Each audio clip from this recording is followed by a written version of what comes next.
حضور نے فرمایا کسی بیمار کو دیکھ کے، مصیبت والے کو دیکھ کے یہ دعا پڑھو، تم اس مصیبت میں شکار نہیں ہوں گے۔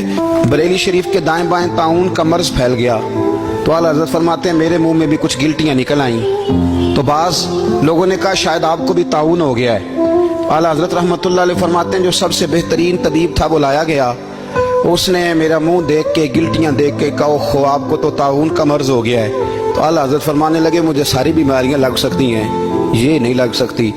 اس نے کہا حکیم میں ہوں کہ آپ ہیں؟ فرمایا نہیں آپ ہی ہیں، پر یہ بیماری مجھے نہیں لگ سکتی، یہ مجھے ہو نہیں سکتی۔ اس نے اصرار کیا تو اعلیٰ حضرت رحمۃ اللہ تعالی علیہ اس کو کہنے لگے میاں تو جو مرضی کر لیکن مجھے طاعون کا مرض نہیں ہو سکتا، یہ بات طے ہے۔ وہ ناراض ہو کے چلا گیا۔ اب طاعون کی جو گلٹیاں ہوتی تھی نا وہ بڑے بڑے مہینوں نہیں جاتی تھی، تکلیف رہتی تھی۔ اعلیٰ حضرت کہتے ہیں میں نے اسی رات نا تھوڑی سی کالی مرچوں کا سفوف بنایا اور مسواک میں رکھ کے جب منہ کے اندر چھڑکا تو تھوڑا سا خون نکلا اور میرا منہ بالکل ٹھیک ہو گیا۔ سویرے میں نے کہا بلاؤ نا اپنے حکیم کو جو کہتا تھا طاعون ہو گیا ہے۔ تو لوگ کہنے لگے حضور آپ کو ویسے کیسے پتا تھا طاعون نہیں ہے؟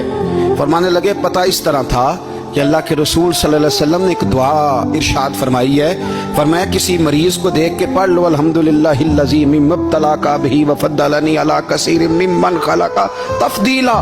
حضور نے فرمایا کسی بیمار کو دیکھ کے، مصیبت والے کو دیکھ کے یہ دعا پڑھو، تم اس مصیبت میں شکار نہیں ہوں گے۔